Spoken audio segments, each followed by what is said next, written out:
Ya, apakah kita pernah melanggar janji? Apakah kita pernah menyinggung orang atau menjadi sarkastik ketika dianggap serius dan tidak lucu?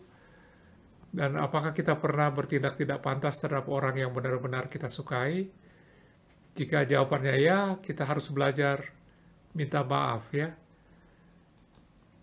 Jadi, permintaan maaf itu adalah ungkapan penyesalan yang sungguh-sungguh atas kata-kata atau perbuatan kita yang tidak pantas. Ini penting untuk menjaga hubungan. Setelah kita bertengkar, mungkin kita buat salah omong. Bagaimana caranya ya?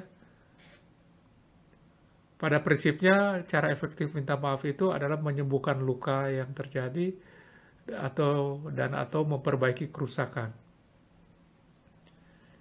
Ya, dan bagaimana kita memperbaiki, mengobati apa yang luka, soal timing dan soal juga saluran mana yang kita pakai ya. Jadi untuk memperbaiki kerusakan setidaknya cobalah dan kurangi luka emosional ya.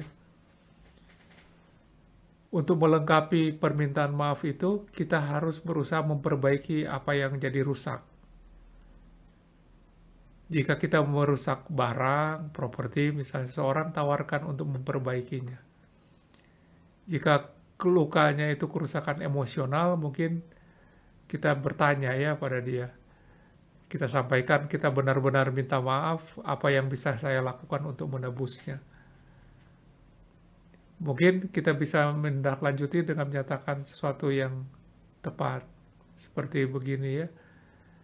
Saya akan mencoba dan lebih perhatian, lebih care di masa depan untuk hati-hati tidak begitu ya.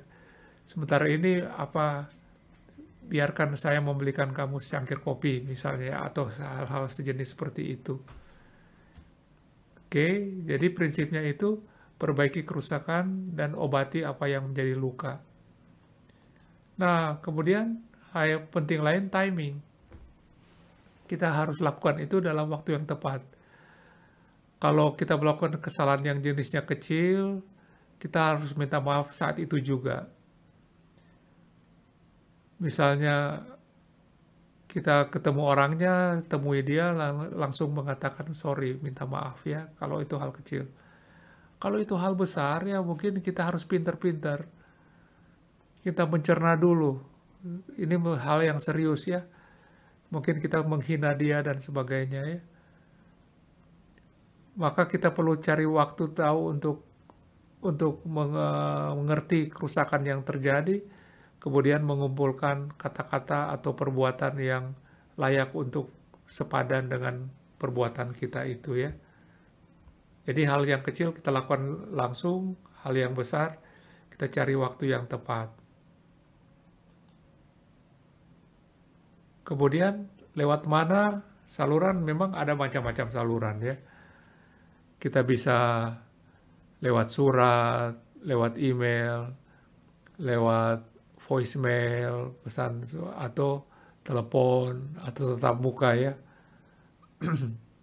Semua tersedia, tapi mungkin 3 yang pertama itu impersonal ya.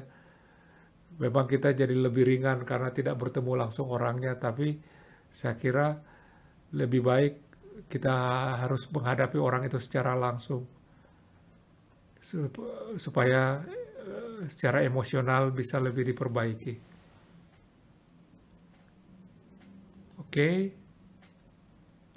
Nah, kita lakukan aktivitas 13.5 ya. Aktivitas 13.5 bukan 11.5. Mari kita belajar menulis surat pesan permintaan maaf, satu paragraf.